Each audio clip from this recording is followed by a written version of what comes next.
दहेज में एचसीएस दिए जाते थे कि अगर किसी मुख्यमंत्री की बेटी की शादी है या बेटे से शादी कर रहे हैं तो एचसीएस की नौकरी दहेज में दी जाती थी। हुड्डा सरकार में आप किसी से पूछ लेना। कांग्रेस आवेगी, देखो हरियाणा में तो कांग्रेस आवेगी। कांग्रेस का ये तू तो डांगे ताने ले लो जाट मर्यादा जानिए तेरमी ये लेगी हम तो जद इलेक्शन था पहले पक्के कर देगा ना जद की मानना। यहाँ पर देश का देश में दो बने हैं, एक राजस्थान में और एक हरियाणा में। आयुर्वेदिक हॉस्पिटल है बहुत बड़ा। ताऊ और तो दवाई लेवा नहीं लेवा है। क्या कह रहे तो अरे तो राम नहीं होया वह बिठा रखी है नवी नवी। कांग्रेस सरकार में जातिवाद इतना ज़्यादा था। आज के समय अगर कोई ब्राह्मण है उसका भी पीला कार्ड है, कोई जाट है गरीब है उसका भी पीला कार्ड है। साल में राम लल्ला त्रिपाल का तले दरिया था, उसका त्रिपाल बदल दे उन्हें सुप्रीम कोर्ट पे तो इजाज़त लेनी पड़ेगी करती कि भगवान राम का त्रिपाल बदल दिया या नहीं बदल दिया। अगर बदले करते उस पर भी रोड़ा हुआ करता। उसके बाद जब राम मंदिर बनाने का मुद्दा आया नुबले उरा खून हो जाएगा, नदी बह देंगे, खून के जोड़ बना देंगे, ताऊ भर के कहीं थे बने भाई को मरिया हुआ एक भी आदमी। नमस्कार दोस्तों, राष्ट्र धर्म में आप सभी लोगों का स्वागत है। आज हम पंचकुला पहुंचे हैं जो कि हरियाणा जो है हरियाणा में आता है पंचकुला। यहाँ पर जो है ये मनसा देवी मंदिर है, उसके प्रांगण में खड़े हैं। देखिए मनसा देवी की जो है मार्केट है और यहाँ पर हम जो है हरियाणा चुनाव के बारे में यहाँ के लोगों से जानकारी प्राप्त करेंगे कि आखिर वे हरियाणा चुनाव जो है उसमें किसको विजय जो है अब की बार मिलेगी और जो मौजूदा सरकार है उसके बारे में यहाँ की जो जनता है वो क्या कहना चाहती है। आइए भाई साहब, क्या नाम है आपका? सोनू शास्त्री नाम है जी। तो आप जो है यही मनसा देवी मंदिर मार्केट के रहने वाले हैं? हाँ जी मार्केट से रहते हैं। तो आप जो है फिलहाल जो मौजूदा सरकार है 10 साल से भारतीय जनता पार्टी की, तो उसके कार्यकाल से कैसा आपका रहा कार्यकाल ये जो रहा? कार्यकाल से बड़े संतुष्ट है, सेंटर सरकार से भी और हरियाणा सरकार से भी। बहुत ऐसे कार्य किए हैं सरकार ने जिससे युवाओं को रोजगार और जातिवाद को ख़त्म करना, ऐसे बहुत से कार्य किए हैं जिससे कि जनता को बहुत फायदा हुआ है। बहुत खुश है सरकार से। तो अब की बार लग रहा है आपको कि भारतीय जनता पार्टी हैट्रिक मार पाएगी तीसरी बार? हाँ बिल्कुल, पूर्ण बहुमत से आएगी। ये नहीं है कि भाई गठजोड़ की सरकार बनाएगी, पूर्ण बहुमत से भारतीय जनता पार्टी अपनी सरकार बनाएगी और बड़े अच्छी बहुमत से जीतेगी। अच्छा, तो जिस प्रकार जो है राहुल गांधी जो है वे 10 साल का हिसाब मांग रहे हैं कि भाई जो 10 साल का हिसाब दे, हरियाणा की जो भारतीय जनता पार्टी है उनसे 10 साल का हिसाब मांगा जा रहा है। तो अगर मैं आपसे पूछूं राहुल गांधी आपसे 10 साल का हिसाब मांगते हैं तो आप क्या कहना चाहेंगे? पहले तो मैं उनसे पूछना चाहूँगा कि भाई वो पहले जो 60 साल का हिसाब दें, उन्होंने 60 साल में क्या किया, कितने युवाओं को रोजगार दिया, कितना उन्होंने जातिवाद को बढ़ावा दिया। उन्होंने सिर्फ भ्रष्टाचार किया, अपने रिश्तेदारों को भाईचारे को टिकट देने का काम किया और कुछ नहीं किया। उन परिवारवाद को बढ़ावा दिया, उन्होंने कुछ नहीं किया। उन्होंने बेरोजगारी बढ़ाई है भारत में और कोई हिंदुस्तान में काम नहीं किया उन्होंने। चलिए, आपका क्या नाम है जी? मुकेश कुमार। अच्छा, तो आप भी यहीं से रहने वाले हैं? यही है। तो आपको क्या लगता है कि अब की बार किसकी सरकार बन रही है? सरकार बीजेपी की बनने की तो संभावना है ही पक्की, वैसे और किसकी है? कांग्रेस ने भी क्या किया अब तक 60 साल में? मीडियम बंदा तो फिस रहा है, कोई सरकार बन जाओ। हम तो बीजेपी को ही डालते हैं वोट। तो बीजेपी को वोट डालते हैं तो मतलब किस विचारधारा से आप बीजेपी को वोट डालते चलो शुरू से ही डाल रहे हैं, इसलिए चलो अभी हम पार्टी की वजह से डाल रहे हैं। हैं? पार्टी की वजह से। और कार्य भी तो कुछ दिखते होंगे या केवल पार्टी दिखती है? कार्य तो कर ही रही है, सेंटर में तो मोदी सरकार काम कर ही रही है। हरियाणा के अंदर चुनाव है, हरियाणा में क्या कार्य किया है? इनमें भी काम हो रहा है, हो रहा है, ऐसी बात तो नहीं है। हरियाणा में कार्य हो रहा है, तो लगता है आपको कि अब की बार जो है हरियाणा में तीसरी बार हैट्रिक मार पाएंगे? आ जाएगी सरकार आ जाएगी। चलिए, तो आप जो है कार्य क्या करते हैं? मेरी दुकान है सामने। हाँ, तो रोजगार में कुछ जैसे विपक्ष के द्वारा कहा जा रहा है कि रोजगार समाप्त कर दिए गए हैं भारतीय जनता पार्टी के द्वारा, इस दावे में कुछ सच्चाई है? कोई सच्चाई नहीं है। रोजगार कोई दुकान वो नहीं है, आपका रोजगार जो है चल रहा है? चल रहा है। चलिए, तो इनसे ही बात करते हैं। यहाँ पर भाई साहब, क्या नाम है आपका? दीपक कौशिक है भाई साहब। तो आप क्या करते हैं भैया? यही दुकान है भैया। अच्छा, आपकी दुकान है। तो जिस प्रकार आपको क्या लगता है कि भारतीय जनता पार्टी इस बार जो है हैट्रिक मार पाएगी? बिल्कुल मार पाओगे भाई, बिल्कुल। हैट्रिक क्यों? अब की बार जो है राहुल गांधी ने जो है लोकसभा के जो लोकसभा चुनाव हुए थे उसमें कांग्रेस पार्टी ने लगभग 5 सीटों पे जो है बीजेपी को मात दी है। कहीं ना कहीं इससे जो है बीजेपी कहीं कमजोर दिखाई दे रही है हरियाणा के नहीं अंदर। भाई, बिल्कुल भी कमजोर नहीं है। बहुत बढ़िया कार्य कर रही है। जिस उम्मीद तक वोट दी थी खरी उतरी है और आगे भी उतरेगी। तो ये जो 5 सीटें जो समाप्त हुई हैं लोकसभा के चुनाव में, क्या रीजन रहा? ये तो भाई चलता रहा है। मान लो कुछ लोगों की सोच भी बदलती रहा है समय के अनुसार। कुछ जो जिन्हें नहीं ज़्यादा जानकारी है किसी के बहकावा में आ जाओ है, इस करके भी थोड़ा बहुत। हाँ, क्या कह रहे हैं? बेकावा 8,000 रुपये वाला। अच्छा, 8,000 रुपये का बहकावा जो उन्होंने वादा किया था। हाँ, वही वादा आ गया था 8,000 रुपये वाला। तो यहाँ पे भी कह रहे हैं कि जो बेरोजगार युवा है उनको भत्ता मिलेगा। अब तो देख लिया लोकसभा में, सबने देख लिया लोकसभा का, जो 8,000, ना तो 8,000 किसी को मिला अच्छा, और ना 1 लाख रुपए महिलाओं को मिले, अच्छा, ना नौकरियां मिली। सब क्या कह रहे हैं? सब झूठे वादे हैं मका। अच्छा, तो आपको क्या बीजेपी का ये है जो कवा है करके दिखावा है बीजेपी। हाँ, बीजेपी की यही नीति रही है ना दबती भाई, दमदार सरकार है, राष्ट्रीय हित में सरकार है, इसलिए सभी भाई अपील है राष्ट्रीय हित में वोट दो। तो आपको क्या लगता है कि जैसे राहुल गांधी जो हैं उन्होंने 10 साल का हिसाब मांग रहे हैं, तो भारतीय जनता पार्टी ने 10 साल के अंदर जो हिसाब मांग रहे हैं, अगर मैं आपसे पूछूं क्या किया है हरियाणा के जो अंदर? करे है सब ने दिखा है, नू कहने तो क्या हुआ है, राहुल गांधी ने पूछो उनने क्या करे है 60 साल में। बीजेपी ने भी बहुत कुछ कर रखा है, हरियाणा का नक्शा बदल रखा है भाई, देश का नक्शा बदल रखा है। हाँ, हरियाणा के कुछ काम बता सकते हैं, क्योंकि वे तो विपक्षी द्वारा खुला कहा जा रहा है कि भाई आ रहा है भाई, रोजगार है, सड़कें हैं, ठीक है, आम आदमी ने और भी बहुत सारी सुविधाएं मिली हैं। हाँ, अब गिनाने लग जाओ तो बहुत लंबी चौड़ी लिस्ट हो जावा है। हाँ, एक युवाओं का मुद्दा बहुत उठा रहे हैं राहुल गांधी, तो युवाओं के मुद्दे पर क्या कहना चाहेंगे? वो कह रहे हैं कि युवाओं को जो है बेरोजगार कर दिया भारतीय जनता पार्टी ने पिछले 10 साल में, नौकरियां जो है समाप्त कर दी। रोजगार जो 1,32,000 बिना किसी की सिफारिश के, ना किसी के एमएलए के फ़ोन के, बिना एमपी की पर्ची के, बिना 25 लाख रुपए के, बिना सोनीपत, बिना रोहतक के हुए, पूरे हरियाणा के 22 के 22 डिस्ट्रिक्ट में, चाहे कहीं का भी हो, किसी भी जाति का हो, किसी विशेष जाति का भी ना हो, पहले तो किसी विशेष जाति को, सोनीपत को, रोहतक को, उधर के क्षेत्र को हुड्डा साहब ने नौकरी दी। और कभी मुख्यमंत्री हिसार से बन जाते तो नौकरियां हिसार चली जाती थी, मुख्यमंत्री भिवानी बन जाते तो नौकरियां भिवानी चली जाती थी, विकास भिवानी चला जाता था। लेकिन अब ऐसे है, भारतीय जनता पार्टी की सरकार आई है जब से 22 जिलों में 22 जिलों को एक बराबर रखा गया है और 36 बिरादरी को एक बराबर रखा गया है। जो बच्चा पढ़ेगा, जो बच्चा अपनी काबिलियत से पेपर पास करेगा, वो नौकरी में आएगा, चाहे वो खुद विधायक बीजेपी का भी हो, वो भी नहीं लग पाएगा। ये तो हमने देखा है, 1,32,000 युवा नौकरी में हैं बिना किसी पर्ची के, खर्ची के। और यहाँ तक तो कौशल रोजगार में भी भ्रष्टाचार नहीं है। कोई एक भ्रष्टाचार कोई कौशल रोजगार का भी लाके दिखा दो कि कौशल रोजगार उसमें कच्ची नौकरी है, चाहे कौशल रोजगार जो भी है, उसमें भी एक भी भ्रष्टाचार का बंदा लाके दिखा दो।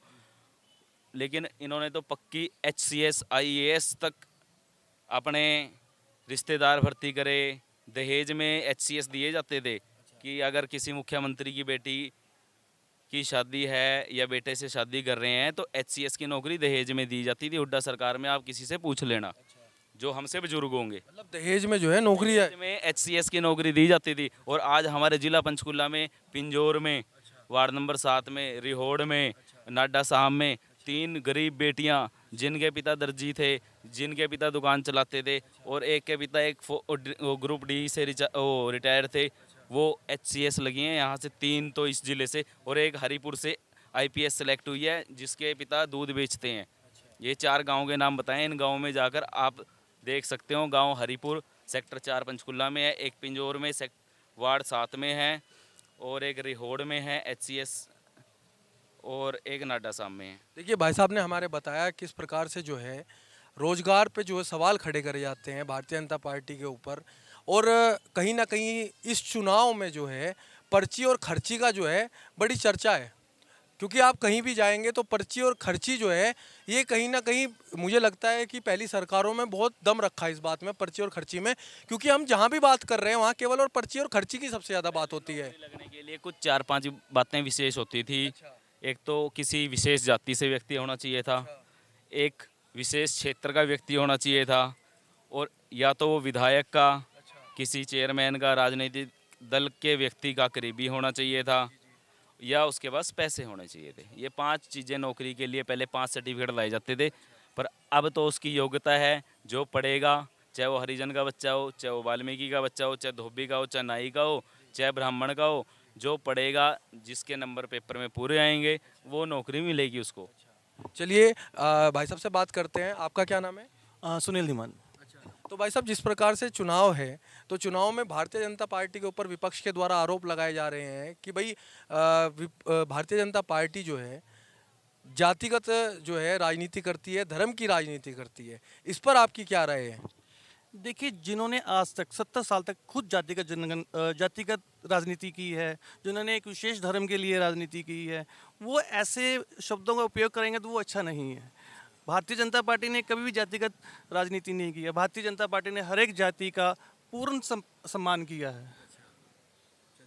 तो आपको लगता है कि भारतीय जनता पार्टी जो है इस बार जो है विधानसभा के चुनाव में कुछ यहाँ पर रंग दिखा पाएगी? डेफिनेट, जिस हिसाब से भारतीय जनता पार्टी ने काम किया है, यहाँ के विधायक ने काम किए हैं, यहाँ के जो लोकल एमसी हैं उन्होंने काम किए हैं, उन कामों को अगर विषय में देखें तो भारतीय जनता पार्टी डेफिनेट जीत के जाएगी यहाँ। राहुल गांधी 10 साल का हिसाब मांग रहे हैं। देखिए, राहुल गांधी जी के बारे में क्या बोल सकते हैं, ठीक है ना। जमीन घोटाले का हिसाब तो हम एक हिसाब मांग रहे हैं, वो 10 मांग रहे हैं, हम एक मांग रहे हैं। और एक ही घोटाले का मांग रहे हैं, वो 10 साल का मांग रहे हैं, हम एक घोटाले का और एक बार का मांग रहे हैं। गुड़गांव जमीन का दे दो हिसाब एक बार। अच्छा, गुड़गांव जमीन घोटाला, तो भाई साहब थोड़ा सा आपसे विश्लेषण में थोड़ा जानना चाहेंगे कि अगर आपको इसके बारे में पता है तो थोड़ा सा हमारे दर्शकों को बताएं, क्योंकि बहुत से लोगों को इस चीज़ के बारे में शायद ना पता हो। थोड़ा सा जानकारी दें। हुड्डा साहब की सरकार थी, गुड़गांव में किसानों की ज़मीन, मैं सिर्फ आंकड़े बता रहा हूँ कि एक 100 रुपये की ज़मीन 10 रुपये में खरीदी सरकार ने किसान से। 100 रुपये की जिसका डीसी रेट 100 रुपये था, वो 10 रुपये में खरीद ली और उसके बाद डीएलएफ कंपनी को 5 रुपये में बेच दी। तो इसमें सरकार का कितना फायदा हुआ? -5 रुपये का ना। किसान से पहले तो 90 रुपये किसान के ख़त्म कर दिए, उसको दबा दिया, उसकी ज़मीन खोस ली, सरकार ने एक्वायर कर दी 10 रुपये में जो 100 रुपये की कीमत थी, और फिर डीएलएफ को बेच दी 5 रुपये में, क्योंकि वो उनके जमाई थे ना, वाड्रा साहब। तो गुड़गांव के किसान उनको 10 साल का हिसाब हुड्डा साहब को खुद ही दे देंगे, किसी को देने की ज़रूरत नहीं। देखिए, अब तक राहुल गांधी हिसाब मांग रहे थे। हमारे जो भाई हैं इन्होंने जो हिसाब मांगा है, एक बार राहुल गांधी को इस हिसाब को भी जनता को अवश्य देना चाहिए। जीजा जी का हिसाब है, जीजा जी का हिसाब है भाई। जीजा और साले की किसने बांटा? जीजा हैं तो कहीं ना कहीं हिसाब उन पार्टी से रिलेटेड हैं, तो उन जो दायित्व बनता है वो उनका भी बनता है कि भाई इसका भी हिसाब दें अवश्य। जी, ताऊ जी से भी बात करेंगे। क्या नाम है ताऊ जी? लक्ष्मी नारायण अभी अच्छा जी, तो आप क्या कार्य करते हैं? खुद नहीं ठाली घूम रहे हैं। दिल्ली घूम रहे हैं, चलो बहुत बढ़िया। आप तो फिर बहुत बढ़िया विश्लेषण देंगे। हैं? क्या लग रहा है आपकी बार कौन बन रहा? भाई कांग्रेस आवेगी, देख हरियाणा में तो कांग्रेस आवेगी। अच्छा, कांग्रेस कैसे? तू तो डांगे ताने लिए लोग। ऐसा क्यों? भाई मेरी बात सुन ले, इन कमाई का साधन तो रखा, एक तो बड़े हुए काट दिए, कोई सड़क नहीं, इन गामा की खड्डे खुद रहे। अरे एक तड़े न्यू का नियम पीछे लेंदे, तड़े दूसरे स्टेटा के लाग रहे, बरनूरा के पढ़ को नहीं रहे थे भाई। सड़क वाली तो बात ऐसा है दोस्त, सड़क वाली बात है। पहले जिस तरह गाँव में मैं एक के रास्ता आ करता पक्का गांव में जाने का, जो भी 4-5 रास्ते थे जो एक गांव तो दूसरे गांव में जुड़े थे वो कच्चे होया करते। ईब लगभग हर रास्ता पक्का हो गया भाई। आँख मीच कर निकल जाओ कहीं से भी आपने, ऐसा कोई रास्ता नहीं है। मान ले कोई रह भी गई होगी ताऊ वाली बात है, चल टूट जाओ, बरसात का मौसम गया है जैसे, वह भी हो जाऊंगी ठीक है। हाँ, तो सड़क के अलावा और क्या लग रहा? मतलब और के कच्ची नौकरी, बालक फिर गोलियां पे को धक्के खांदे, और ये न्यू कह दे कितनी घोषणा कर ली सारी झूठी। भाई ने तो बताया, अभी देखो कितनी नौकरियां दी। 1,32,000। 1,32,000। 18,000 मिला, उनमें से 13 मिला है ना सरकारी नौकरी। सरकारी। और सुनो, और जौन साहब ये 1 लाख कौशल रोजगार वाले भी तो पक्के करे हैं मुख्यमंत्री जी ने। पहले हुड्डा साहब ऐसे कहते थे हमारी सरकार आएगी तो पक्की करेंगे, लेकिन नायब सैनी जी ने पहले कैबिनेट में फैसला लिया, कैबिनेट में अप्रूव करा, उसके बाद घोषणा करी पक्का करेंगे, नहीं तुम्हें पक्का कर दिया है। तो देखो इतनी तो जाट मर्यादा जानिए 13वीं लेगी, हम तो जद इलेक्शन था पहले पक्के कर देगा ना, जद की मानांगे। कर तो दिए, और क्या चाहिए, और 1.5 लाख कर दिए, और 1.5 लाख पक्के हो चुके हैं ना ना। अच्छा, तो और क्या समस्या दिखाई दे रही? भाई सारी ये समस्या दिखाई दे रही है क्या क्या? भाई। एक तो कुछ नहीं समस्या सारी ये राहुल गांधी तो मिल कह रहे हैं कुछ 5-7 आदमी है ना जो से ये ऐसी विचारता इन इन इन इन कहना मेरा क्या हुआ है इन कहना मेरा क्या हुआ है नुका बस इन का दिमाग में फिट कर रखा है। राहुल गांधी पैदल चले थे ना थोड़े दिन पहले पैदल यात्रा चली थी वहाँ दिखे इन सोंदे भी बहुत लंबा पैदल चले थे राहुल गांधी, लगे दम सा है कुछ अब की बार? भाई देखो दम तो लग गया है। आगे घुटनों में दम? हाँ हाँ है दम। क्या कह रहे हैं आप? 60 साल इनू राज करे ना इनके ऊपर। 5 सीट ले मरे ये कड़ी जाएगी। इनकी 60-65 सीट तो आनी है। तो आपको लग रहा है कि अब की बार राहुल गांधी जो है अपना जादू चला देंगे? चला देंगे। तो आप क्या कहना चाह रहे थे भाई साहब? मैं ये कहना चाहता था आजकल का जो युवा है वो पढ़ा लिखा युवा है, ठीक है, वो आज की डेट में गवर्नमेंट जॉब के पीछे नहीं भागता। उसे बेस्ट ऑप्शन ये लगती है कि मुझे जहाँ पे स्केल अच्छा मिलेगा मैं वहाँ जॉब करूँगा, चाहे वो प्राइवेट सेक्टर है चाहे वो कोई भी सेक्टर हो। आज की डेट में गवर्नमेंट जॉब से ज़्यादा बेनिफिट प्राइवेट सेक्टर के अंदर है। जितनी भी मल्टीनेशनल कंपनीज हैं, पहले चंडीगढ़ में कुछ भी नहीं था, लेकिन अब चंडीगढ़ के नियर अबाउट पंचकुला में इतनी आईटीज कंपनीज आ चुकी हैं जिससे कि बच्चों का फ्यूचर यहाँ पे सिक्योर हो रहा है। जबकि पहले क्या था कि यहाँ के जो बच्चे थे वो अदर स्टेट्स में जाते थे, लेकिन अब जो यहाँ का बच्चा है, यहाँ का जो युवा है, अपने ही स्टेट में रह के अपने घर में रह के रोजगार कर रहा है। रोजगार का तो हरियाणा में बहुत बड़ा स्रोत देखा गया है, हमारे द्वारा भी देखा गया है। देश को 60% मारुति कार हरियाणा बना के दे रहा है, 60% हीरो होंडा की मोटरसाइकिल पूरे देश को हरियाणा बना के दे रहा है। इतनी बड़ी बड़ी कंपनियां जो हरियाणा चला रहा है, हरियाणा के युवाओं को ही रोजगार मिल रहे हैं। वो वहाँ गुड़गांव में, फरीदाबाद में, ताऊ तोइब स्टेशन दोहरा नौकरी थी, 5 आदमी काम करे करते वो लाई जाएगा ओड़ा मोदी ने। कहाँ पे लगा दी? ओड़ा उसमें गुजरात में। अच्छा, कौन सी? या बेरानी क्या की कंपनी थी वहाँ 5 आदमी काम करे करते। राहुल गांधी ने रट रहा है बेरा है तो कोई ना बस इसने कुछ राज कर लिया। यू पैर तो उनने बनाया था, दाने इनने 10 साल में ठहर लिए गए। 5000 पेंशन की बोल रखी है राहुल गांधी ने। 5000 पेंशन? के बेरा करेंगे 3000 तो अब भी आ रहे होंगे। बते रहे हमने तो 3000 तो जद भी कुछ नहीं। 3000 तो अब भी आ रहे होंगे। हाँ बात है भ्रष्टाचार। देखो कांग्रेस सरकार में जातिवाद इतना ज़्यादा था, आज के समय अगर कोई ब्राह्मण है उसका भी पीला कार्ड है, कोई जाट है गरीब है उसका भी पीला कार्ड है। मतलब जातिवाद को पहले इतना बढ़ावा दे रहे, अब तो जातिवाद है ही नहीं, अब तो सब कुछ अरे चिंतन में कोई जातिवाद नहीं। कांग्रेस सरकार परिवारवाद की राजनीति करेगा। जब कांग्रेस वाले तो बीजेपी को कह रहे कि अब की बार जो है जातिवाद की राजनीति और धर्म की राजनीति पे उतर चुकी है बीजेपी। भाई कौन कहे यह बात बेधर्म की न्यू बता 70 साल में राम लल्ला तरपाल का तले दरिया था, उसका तरपाल बदल दे उन्हें सुप्रीम कोर्ट पे तो इजाजत लेनी पड़े करती कि भगवान राम का तरपाल बदल दिया या नहीं बदल दिया। अगर बदले कर दे उस पर भी रोड़ा हो करता। उसके बाद जब राम मंदिर बनाने का मुद्दा आया, नुबले उरा खून हो जाएगा, नदी बहा देंगे, खून के जोड़ बना देंगे, ताऊ ऊपर के कहीं थे बनया भाई को मरिया भी एक भी आदमी। राम मंदिर भी बनाया, रोड नेटवर्क देख ले भाई साहब। मैं जींद का हूँ, जींद तय चंडीगढ़ डान में 7 घंटे लागे कर दे। हरियाणा रोडवेज का एक टायर रोड तक तड़ा चाले करता सारी आन बड बोलती बस आई करती जो सा पाछे बैठे है उसके आड़े तक धरण हो जाए करती।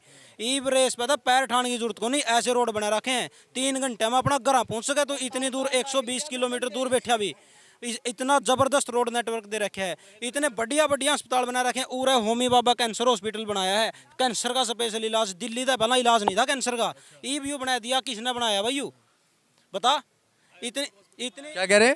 अभी पीछे आयुर्वेदिक हॉस्पिटल बना है। क्या कह रहे? इससे पीछे 100 मीटर पीछे यहाँ पर देश में 2 बने हैं, एक राजस्थान में और एक हरियाणा में। आयुर्वेदिक हॉस्पिटल है बहुत बड़ा। ताऊ और तो दवाई लेवा नहीं लेवा है। क्या कह रहे ताऊ? अरे तो राम नहीं होया वह बिठा रखी है, नौवी बिठा रखी है। लेवा किसे का हुए तो रहे चूरने, उसने भी वही दुआई। बीमारी दूसरी है तो राहुल गांधी करेगा। ताऊ कौन सी बीमारी है? मारा बीमारी है या भाई कांग्रेस आवेगी ठीक है, बदल महाराज ठीक होना चाहिए। कांग्रेस सुन मेरी बात, राहुल गांधी की दादी तलाक का राजनीति थी, उसकी माँ ने राजनीति करी, उसका बाप ने राजनीति करी, राजीव गांधी ने करी, संजय गांधी ने करी, इंदिरा गांधी ने करी, सोनिया गांधी ने करी, राहुल गांधी ने करी। एक के टाबर के क्यों भाई? न्यारे न्यारे क्या था नहीं? प्रियंका गांधी। अच्छा एक बात और बता दूं, ये एक रोना रोए हैं बोले इतनी सारा सौदा अंबानी अडानी ने बेच दिया, अडानी करोड़पति हो गया। जो को पूछने वाला हो उसका जीजा ऊकर करोड़पति हो गया वह वाड्रा, उस तक किसकी जमीन दे दी। राहुल राहुल गांधी तो 10 साल का हिसाब मांग रहा। के था उस पे जो वाड्रा का लिए हिसाब, राहुल गांधी ने पूछ वाड्रा का हिसाब देना है भाई। अंबानी अंडानी और तो खानदानी अमीर हैं। आदित्य बिरला ग्रुप का आदित्य सीमेंट बनाने लग रहा है भाई। मेरी उम्र 25 साल है, मैंने 25 साल हो गया आदित्य बिरला ग्रुप की सीमेंट देखता ने। 25 साल हो गए मैंने रिलायंस कंपनी सुनता ने।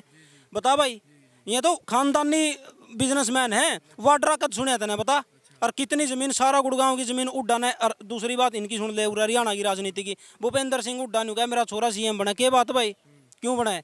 बीजेपी परिवारवाद की राजनीति नहीं करती, जातिवाद की राजनीति नहीं करती भाई। बीजेपी ने काम तय मतलब है। जब मैं आपने एक बात बताऊं, जो जिसकी मतलब आप नियति की बात करेगा ना, बीजेपी की नियति क्या है राजनीतिकरण की। जिस टाइम भगवान राम ने वनवास मिला था, पूरी अयोध्या के लोग यह बात चाहते थे कि भगवान राम वनवास में नहीं जावें, राजा बने और अयोध्या पर राज करें। लेकिन नियति याद ही उसका, भगवान राम का जो बाप था राजा दशरथ, उसने उसका वनवास दे दिया था। नियति का हिसाब था, उसका वनवास में जाना पड़ा था। पब्लिक खुश किस्मत थी वह भगवान राम राजा बने, लेकिन पब्लिक खुश करने की कौन देखी? राम ने। उसने नियति देखी। जो नियति कह दी वो वनवास में गया। वनवास में गया तो वहाँ उसने दुख सह घिसा पीटा, एक राक्षस का वध होया और राजा राम की बजाय भगवान राम बनकर लौटा। बीजेपी की यही थ्योरी है भाई। बीजेपी ने पब्लिक का कोई मतलब नहीं, पब्लिक क्या में खुश है। सारी दुनिया फ्री बिजली, फ्री पानी, सारा टाबर की 5-5 हज़ार रुपये तनख्वाह। सारी दुनिया ने सोचा हमने फड़ी नहीं फोड़नी पड़े, काम नहीं करना पड़े, सारा सौदा सरकार दे दे। लोग तो यह चाहें भाई, बीजेपी को दें दी। बीजेपी तो काम करवाओगी, काम करो, देश खातर देश की सेवा करो, देश की इकोनॉमी में अपना हिस्सा दो, टैक्स भरो हर। अच्छा एक बात बता यार, मैं युवा हूँ तो एक मतलब मेरी मेंटलिटी समझने की कोशिश कर। एक तो मैं ये आस रखूँ कि सरकार मेरे तक 5,000 रुपये सब्सिडी दे दे, हमारा पीला कार्ड बना दे, हमारे तक फ्री सौदा दे दे। एक मैं यह नियति रखूँ कि मेरा अकाउंट तक हर साल 2 करोड़ रुपये इनकम टैक्स जावे। कौन सी बेटर सोच है भाई? जिसमें पैसा आप कमाएंगे और टैक्स देंगे। एक तो अगर मेरी इनकम है तो 2 करोड़ रुपये सरकार को टैक्स जाएगा, तो उसका हिसाब ले ले मेरे पे इनकम कितनी होगी और मैं कितने आदमी तो रोजगार दे सकूंगा। और जब मैं या नीत रखूंगा मैं तो सरकार पे दे लूंगा 5-5 हज़ार रुपये। करता है जगह भाई। बीजेपी इस चीज़ की राजनीति नहीं करती भाई। बीजेपी ने तो व्यापार में 1 नंबर कर दिया देश, रोड नेटवर्क में 1 नंबर कर दिया देश भाई, तेरे स्वास्थ्य में 1 नंबर कर दिया देश, शिक्षा में 1 नंबर कर दिया देश। ऐसा कोई फील्ड नहीं जड़े बीजेपी ने काम नहीं कराओ। ईब सीधा से आपकी बात यह है भाई, जो न्यू है करता नहीं भाई, यू विधायक का चाचा का छोरा है, यू विधायक की मौसी का छोरा है, उनकी अंधाधुंध नौकरी ला दे कर दी। ऐसा तो लग जाए जो योग्य आदमी हो पाछा है, जो विधायक का छोरा का चाचा का छोरा में लागेंगे। इनकी यू काम बंद कर दिया। इस करके कुछ एक लोगों का यह तकलीफ है, परिवारवाद खत्म कर दिया, यू हिसाब किताब खत्म कर दिया। जो ना सरेआम नहीं कर दे लिया 6 लाख रुपये लावा नौकरी, चाहे आ नहीं आंदे हो। क्या कह रहे हैं? खर्ची पर्ची बंद होने की वजह से लोगों को दर्द है। हाँ, देखिए आप लोग, लोगों की योग्यता नहीं होती थी, वो पैसा दे के जॉब ले लेते थे, सरकारी नौकरियां ले लेते थे, जबकि उस जॉब के वो हकदारी नहीं होते थे और जिस योग्य व्यक्ति जो था वो पीछे रह जाता था। अब किसी भी सरकार ने, अगर आप देखो 70 साल का अगर आप इतिहास देखो, हिंदुस्तान में क्या पहले बुजुर्ग नहीं थे? क्या हमारी जो माताएं बहनें जो वो बुजुर्ग नहीं थी? क्या विधवाएं नहीं थी? किसी ने भी सोचा कि उनके परिवार को भोजन मिले? किसी ने सोचा कि उनको फ्री मुफ्त के अंदर इलाज मिले, अच्छा इलाज मिले? आयुष्मान कार्ड के बारे में किसी ने सोचा था आज तक? मोदी सरकार ने ये चीज़ें पब्लिक के लिए दी हैं। घर घर सिलेंडर दिया है, घर घर टॉयलेट की व्यवस्था की है। इन कामों को लेकर अगर हम आज का युवा अगर मोदी को नहीं चाहेगा तो किसको चाहेगा? बहुत बढ़िया। देखिए आपने सुना पंचकुला की जनता को, इनके विचार सुने, इन्होंने बताया कि किस प्रकार से जो है यहाँ की जनता जो है भारतीय जनता पार्टी के साथ क्यों है। और यहाँ सबसे बड़ी बात जो है, यहाँ के युवाओं ने राहुल गांधी से जो वाड्रा जी का हिसाब मांगा है वह हिसाब अवश्य देना चाहिए। और हरियाणा चुनाव की इस यात्रा में आने वाली वीडियो देखने के लिए हमारे चैनल को जो है सब्सक्राइब करें। धन्यवाद।